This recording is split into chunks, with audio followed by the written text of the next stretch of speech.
I mean, the thing about Harry is he is full of waffle. A lot of this, he kept going on because no one, he never actually says what he actually wants out of all this. And he kept saying, "I want accountability." What does that mean? And there was lots of therapy speak of like, "I own my own story," and you just think, oh, just say what you mean, and can you tell us when there might be an end point to all these books, interviews, everything? Because it just seems to be endless, doesn't it? There seems to be a bottomless well. Times' Carol Midgley and the historian Anna Whitelock. Good morning to both of you. Morning. Carol, let me start with you. You watched the Bradby interview, is that right? Yes, in its entirety. Yeah, and you were okay. And what would you give it? Well, I would give it 3 stars. I think Tom Bradby did a decent job, actually. He saying that he's a chum of Harry, to say that he did give him quite a hard time at times, which, okay, that could have been pre-agreed. But I think he didn't let him off the hook sometimes. And, when he pointed out his hypocrisies in railing against his own invasion of privacy while invading his brothers and his father's. And he kind of, well, I think the nation was probably cheering him on when he said, a lot of people in Britain wish you'd just shut up and stop talking about it. And I thought, well, and Harry looked a bit rattled by that, I thought. The idea that someone would think we might have heard enough now. But there was other questions that he missed, like he never asked him about his fairly catastrophic claim about killing 25 members of the Taliban. It was an hour and a half, is that right? Did it need to be an hour and a half? No, nothing needs to be. I mean, it was, well, with the ad breaks, it was a lot longer, obviously. But I'd say it was about 80 minutes. But yes, I mean, the thing about Harry is he is full of waffle. A lot of this, he kept going on because no one, he never actually says what he actually wants out of all this. And he kept saying, "I want accountability." What does that mean? And there was lots of therapy speak of like, "I own my own story," and you just think, oh, just say what you mean, and can you tell us when there might be an end point to all these books, interviews, everything? Because it just seems to be endless, doesn't it? There seems to be a bottomless well.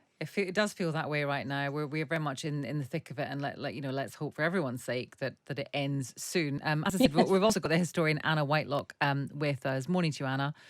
Good morning. Have there previously been acrimonious fraternal relationships among royals in the past? And I wonder how they've been resolved. Oh, yes, there have. I mean, this is pretty small beer. And in the past, how have they been resolved? Well, on the battlefield, potentially in a butt of Malmsey wine, being drowned and killed.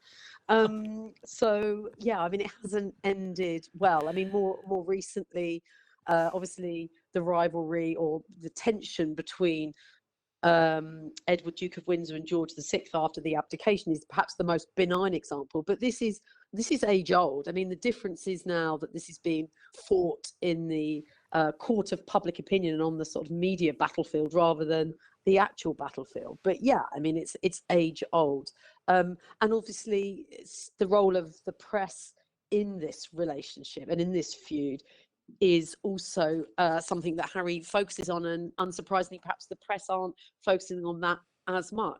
Rival courts briefing the press, who are, of course, essential as the kind of broadcaster of the monarchy to the nation. The monarchy need to be continually in touch. The monarchy has to be seen to be believed. And I think we've got into this very toxic, codependent relationship between the media and the monarchy, which has led to this mess all round, really.